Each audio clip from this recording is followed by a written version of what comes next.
இன்னைக்கு திருச்செங்கோட்டுல இருக்கிற அருள்மிகு அர்த்தநாரீஸ்வரர் அவங்க திருவிதி விழாவை பார்க்கலாம். அர்த்தநாரீஸ்வரர் திருவிதி விழா வைகாசி மாசம் விசாக நட்சத்திரத்துல சிறப்பான முறையில் தேரோட்டம் நடைபெறும். அந்த தேரோட்டத்துக்கு போயிருந்தப்ப தான் இவர் வந்து செங்கோட்டு வேலவன், முருகர், வள்ளி தெய்வாரோட விநாயகரோட வராரு. செங்கோட்டு வேலவன் அப்படின்னு சொல்லுவாங்க. செங்கோட்டு வேலவன் முருகரோட இது வந்து ஆதிகேச பெருமாள். அது இது சிவனுடைய மைத்துனரான பெருமாள் இருவரும் சேர்ந்து இது 2 பேத்துக்கு 3 பேத்துக்கு உற்சவம் நடக்கக்கூடிய நிகழ்ச்சி பார்க்கலாம். இந்த திருச்செங்கோட்டு மலையை பார்த்தீங்கன்னா, நீங்க மேலிருந்து பார்த்தா பார்வதி, பரமசிவன் மாதிரி தெரியும்னு சொல்றாங்க. இந்த மலைப்பாதையில தான் நாங்க போயிட்டுருக்கோம். இதுல 2 விதமான பாதை இருக்குது. நடந்து போற பாதை இருக்குது. நாங்க இன்னைக்கு மலைப்பாதை வழியா டூ வீலர்ல போன காட்சி தான் உங்களுக்கு பதிவு பண்ணியிருக்கிறோம். டூ வீலர்ல போலாம். நல்ல மலையை குடைஞ்சு சிறப்பான முறையில அமைச்சிருக்காங்க. இந்த மேல இருந்து பார்த்தீங்கன்னா, இந்த திருச்செங்கோட்டு மலை மொத்தமும் நகரம் முழுவதும் பார்க்கக்கூடிய ஒரு வாய்ப்பு கிடைக்கும். நீங்க ஒரு தடவையாச்சும் வந்து இந்த திருச்செங்கோட்டு மலைய வந்து பாருங்க. கொங்கு மண்டலத்தின் மிக சிறப்பான மலைகளில், ஆலயங்களில் இதுவும் ஒண்ணுன்னு சொல்லலாம். ஏன்னா கிட்டத்தட்ட 1500 ஆண்டுகளுக்கு முன்னரே இந்த அர்த்தநாரீஸ்வரர் ஆணும், பெண்ணும் சமம் என்ற முறையில் இந்த உடலின் சரி பாதியாக தந்ததாக திருவிளையாடல் படத்துல நீங்க பார்த்திருக்கலாம். சக்தி இல்லையே சிவன் இல்லை, சிவன் இல்லையே சக்தி இல்லை அப்படின்னு ஒரு சம்பவம் சிவாஜி கணேசனுக்கும் நடிகை சாவித்திரி அவர்களுக்கும் நடந்திருக்கும். ஏபி நாகராஜ் அந்த படத்தை இயக்கியிருப்பாரு. அதே மாதிரி ஆணும் பெண்ணும் சமம் அப்படின்னு இன்னைக்குதான் சொத்துல சம உரிமை, பங்குரிமை எல்லாம் கொடுத்துருக்காங்க. அன்னைக்கே புராண காலத்திலேயே புராண கதைகளிலே இந்த மாதிரி ஆணும் பெண்ணும் சமம் அப்படின்னு பார்க்கலாம். நீங்க பாருங்க கோசாலை வச்சிருக்கிறாங்க. இங்க ஆஞ்சநேயர்லாம் நிறைய இருக்கிறாங்க. அவங்களுக்கெல்லாம் உணவு நிறைய பேர் வந்து போடுறாங்க நன்மைன்னு சொல்லி. இது மேலே வந்தீங்கன்னா இந்த கார் பார்க்கிங் மாதிரி நீங்க நிறுத்திட்டு உள்ள போலாம்னு வச்சுங்களேன். என்ட்ரன்ஸ் ஃபீஸ் வந்து முன்னாலே கேட்டு ஒரு ரூ. 10 வாங்கிடுவாங்க. இந்த நீங்க அர்த்தநாரீஸ்வரர் கோயிலுடைய சிறப்பு மிக அளவில்லாத அளவில் அமைந்திருக்குது என்பது குறிப்பிடத்தக்கது. அருமையான சிற்ப வேலைப்பாடுகள் நிறைய இருக்கும். இந்த கோயில் வந்து புதுப்பிச்சு சாலை போட்டதுக்கு அப்புறம் நிறைய பேர் வர்றாங்க. இல்லாம நீங்க படி ஏறி தான் வரணும். படியில மிகப்பெரிய பாம்பு உருவம் பொறிக்கப்பட்டு சிறப்பான முறையில இருக்கும்.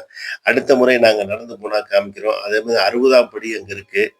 இந்த கோயில் பாருங்க சிறப்பான முறையில விநாயகர் பூஜை முடிச்சுட்டு, விநாயகருக்கு நீங்க கும்பிட்டு வந்தீங்கன்னா பெரிய மண்டபம். மண்டபத்தில சிற்ப வேலைப்பாடுகள். இங்களுடைய மரம் வந்து தலவரிச்சைன்னு சொல்லுவாங்க. தலவரிச்சை வந்து இலுப்பை மரம்.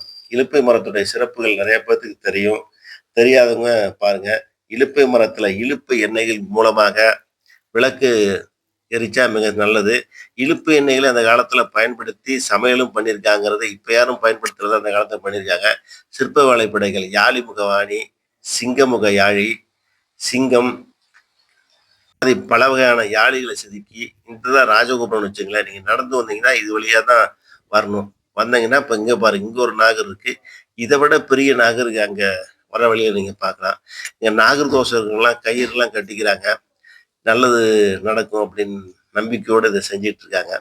நாகர் தோசை இருக்கிறவங்களுக்கு மஞ்சள், குங்குமம் இதெல்லாம் போட்டு கயிறு கட்டி விடுறாரு அந்த பூசாரியார். இங்க தங்கத்தேர் ஒண்ணு இருக்கு. இது வந்து தங்கத்தேர் வந்து கிட்டத்தட்ட கலைஞர் காலத்துல ஏற்படுத்தப்பட்ட தங்கத்தேர். இது கொடிமரம் வந்து முருகருடைய செங்கோட்டு வரனுடைய கொடிமரம்னு வச்சுங்களேன். இந்த கொடிமரத்துக்கு முன்னால சூட ஏற்றி சாமி கும்பிட்டு கொடிமரத்துக்கு இங்கதான் உழுந்து கும்பிடணும். இன்னொரு கொடிமரம் இருக்கு. அது வந்து அர்த்தநாரீஸ்வரருடைய கொடிமரம். இது செங்கோட்டு வேலவருடைய கொடிமரம். இந்த கோயில் நேரம் போனா செங்கோட்டு வேலவர் கோயில்ல போனீங்கன்னா அப்படியே பின்பக்கம் போய் அர்த்தநாரீஸ்வரரையும் நீங்க பார்த்தரலாம். அப்படியே ஒரே வகையில கட்டியிருக்காங்க. இதுக்கு உண்டான பல கல்வெட்டுகள், பல மண்டபங்கள், இதுல தான் ஆழ்வார்கள் பூரா இருக்காங்கன்னு வச்சுங்களேன். ஆழ்வார்கள் பூரா நீங்க பார்க்கலாம். 63 ஆழ்வார்களையும், நாயன்மார்களையும் நீங்க பார்க்கக்கூடிய ஒரு வாய்ப்பு. இந்த மண்டபம் நல்ல பிரசித்தி பெற்றது. இது வந்து பெருமாள் கோயில். ஆதிகேச பெருமாள். ஆதிகேச பெருமாள் இங்க இருக்காரு. இந்த பெருமாளுக்கும், சிவனுக்கும் சைவம், வைணவம் 2 மதங்களுக்கு சேர்ந்து ஒரு ஒத்துமைக்காக இந்த ஆலயத்துல எப்பயுமே முதல்ல அர்த்தநாரீஸ்வரருக்கு தேரும், 2வது வந்து முருகர் செங்கோட்டு வேலவருக்கு, பின்னர் வந்து ஆதிகேச பெருமாள் 3 பேத்துக்கும் தேர் ஒரே டைம்ல நடக்கணும். அதே மாதிரி விநாயகர் மொத்தம் 5 தேரை நீங்க பார்க்கலாம். அந்த மண்டபத்துல இருக்கிற ரதி மன்மதன் சிலைக்கு தான் எங்க உறவினர் ஒருத்தர் அந்த பூஜை பண்ணி மாலையெல்லாம் போட்டு விளக்கேத்துற காட்சிய தான் நீங்க பார்க்கலாம்.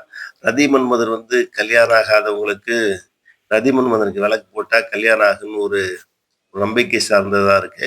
அததான் அவரு செஞ்சுட்டு இருக்காருன்னு வச்சுங்களேன்.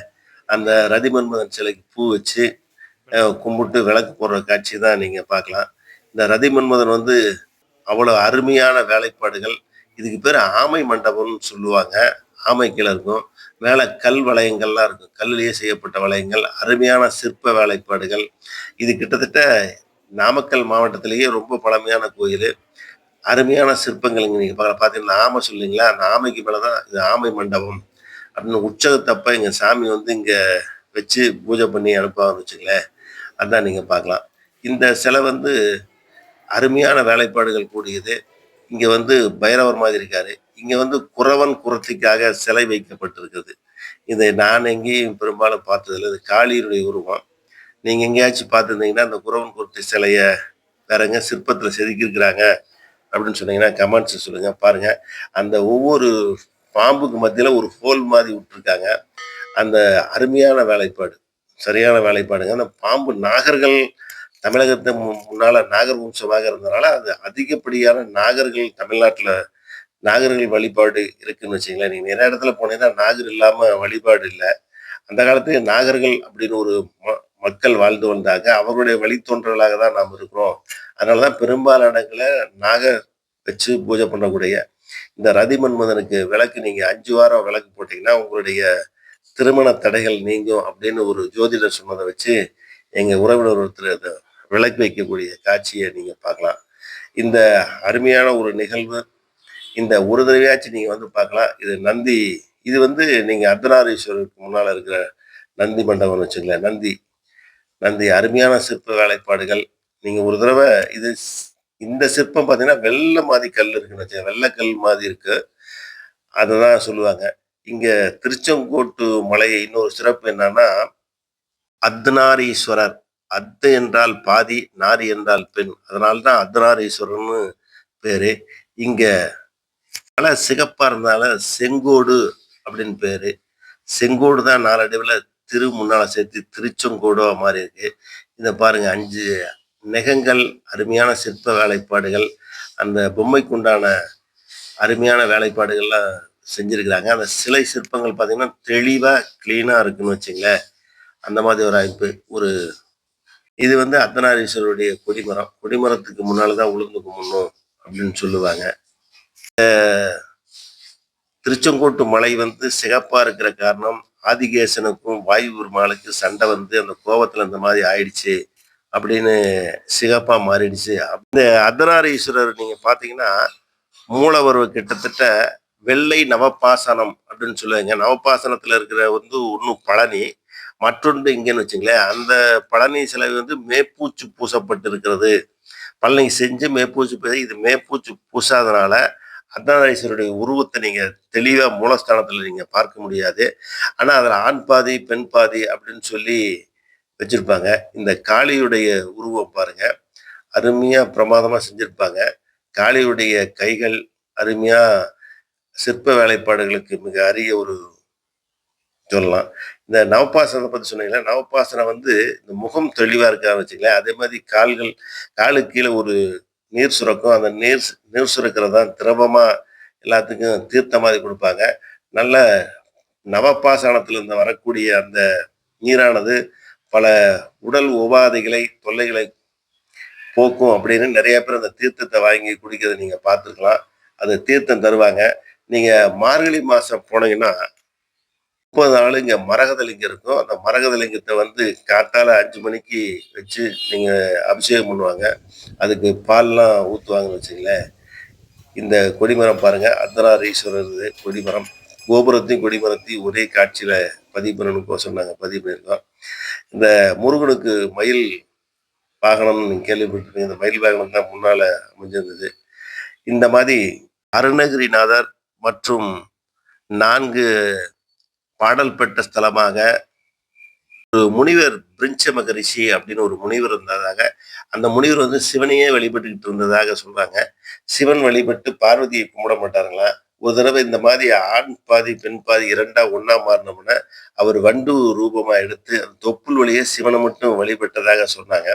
அதனால சக்திக்கு கோவடைஞ்சு என்னை மட்டும் கும்புறியா அப்படின்னு அவர் என்னை கும்புறதில்லன்னு சொல்லிட்டு, அவருடைய சக்தியெல்லாம் வாங்கிக்கிறாங்க. அவருக்கு மொத்தம் 3 கால் வச்சு, ஒரு குச்சி வச்சு, சக்தி இழந்ததுக்கு அப்புறமும் அவருடைய அதுக்கப்புறம் தான் சுத்தி வந்து பார்வதி, பரமசிவன இருவரையும் கும்பிட்டதாக ஒரு இங்க வரலாறு ஒண்ணு இருக்கு. நீங்க பார்த்தீங்கன்னா, பிரிஞ்ச மகரிஷி அப்படின்னு ஒரு மகரிஷியை செஞ்ச நிகழ்வு. நானும் எங்க உறவினர் மற்றும் கோயிலுக்கு போனதா அந்த அந்த மண்டபத்தில இருந்து அமர்ந்து காட்சிய தான் நீங்க பார்க்குறீங்க. பழனி மலைய விட 1½ மடங்கு அதிகமாக இருக்கும். 1300 படிகளுக்கு மேலாக இந்த படிகள் மூலமா நீங்க ஏறி வந்தீங்கன்னா, நீங்க பார்க்கலாம். இளைப்பாறு மண்டபங்கள்லாம் நெறைய இருக்கு. சிலப்பதிகாரத்துல இந்த திருச்செங்கோட்டு மலைய பத்தி சொல்லுகிறேன். சிலப்பதிகாரத்துல நெடுநெல் குன்று அப்படின்னு சிலப்பதிகாரத்திலேயே இருக்கிற அளவுக்கு புகழ்பெற்ற நகரமா இருக்குது. அனைத்து சமுதாயத்து மக்களுக்காக கட்டளைகள் இருக்குது. அந்த சாமி புறப்பாடுல ஒரே நாள்ல பாருங்க, இந்த சாமி செருப்பு போட்ட மாரி அருமையான சிற்ப வேலைப்பாடுகள். செருப்புடன் கூடி அமர்ந்திருக்கிற மாரி, இந்த மாரி சிற்ப வேலைப்பாடுகள்லாம் அருமையா இருக்கு. மேல கிளி வந்து இந்த கிளி பாருங்க மொத்தம் 9, 9 கிளி மேல இருக்கும். ஒரு சில இடத்துல 3, 4 தான் இருக்கும். 9 கிளி கற்கிளிகள். அந்த மாதிரி கல் கிளி சுத்துற மாரி அருமையான வேலைப்பாடுகள். வரலாற்றிலேயே மிகவும் பழமையான கோயிலா இருக்குது. உதவியாச்சு நீங்க வந்து பாருங்க. கணவன் மனைவிக்கு பிரச்சனை இருந்ததுன்னா, நீங்க வந்தீங்கன்னா இங்க சரியாகும் அப்படின்னு நிறைய பேர் வந்துகிட்டு இருக்காங்க. அதே மாதிரி நீங்க ஒரு தடவையாச்சும் கணவன் மனைவி ஏன்னா ஆணுக்கு பெண் சமம் என்பதை உணர்த்துவது தான் இந்த காட்சி. பாருங்க ஒரு யானைக்கு ஆசீர்வாதம் வழங்குற மாரி ஒரு சொல்றாங்க. மகாவிஷ்ணு வழங்குறாருன்னு வச்சுக்கங்களேன். புத்தர் காலத்துல இருந்த ஆசீர்வாகம் அப்படின்னு ஒரு மதம் இருந்ததாக, அந்த மதத்துக்கு முக்கியமான சிம்பிள் வந்து யானைன்னு வச்சுங்களேன். அந்த யானை ஆசீர்வாதம் மதம் அழிஞ்சுக்கிட்டு வரையில, அந்த யானைக்கு யானைக்கு வைணவம் மதம் ஆதரவு குடுத்ததுனால தான், பெருமாள் வந்து இந்த யானைக்கு ஆசீர்வாதம் பண்ணி கூப்பிடுற மாரி நெறைய இடத்துல நீங்க பார்க்கலாம். இந்த குறத்தி சிலை தான் நீங்க பார்த்திருப்பீங்க. ஏற்கனவே சொல்லியிருந்தேன். குறவன் குறத்தி சிலை. அருமையான வடிவமைப்பு பண்ணியிருக்காங்கன்னு வச்சுக்கங்க.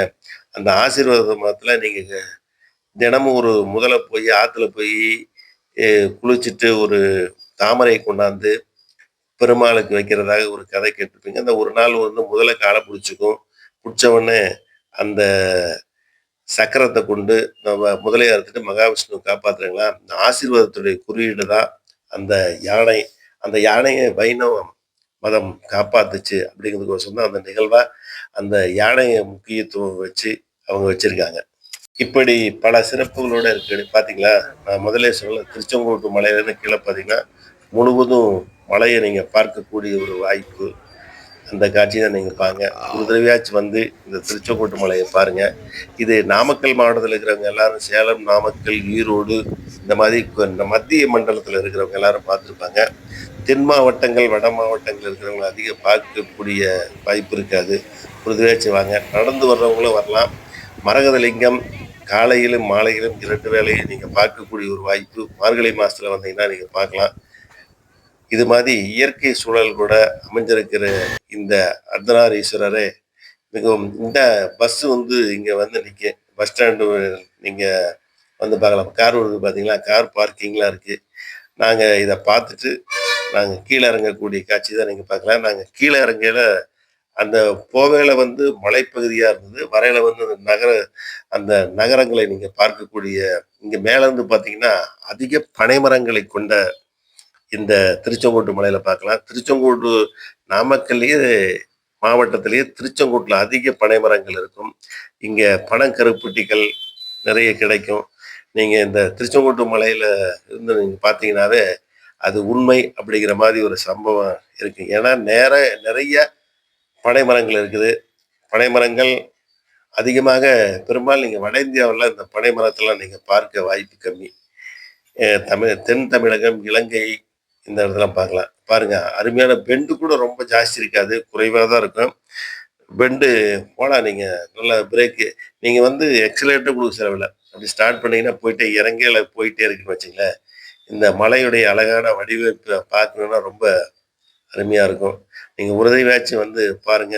எத்தனை பேர் இந்த திருச்செங்கோட்டு மலைக்கு வந்திருக்கீங்க சொல்லுங்க, கமெண்ட்ஸ்ல சொல்லுங்க பார்க்கலாம்.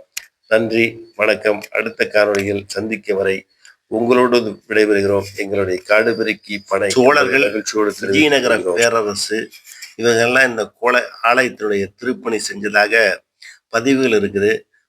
முழுமையான பதிவுகள், நிரம்ப ஆதாரங்கள், ஆய்வுகள் இருக்கிறது.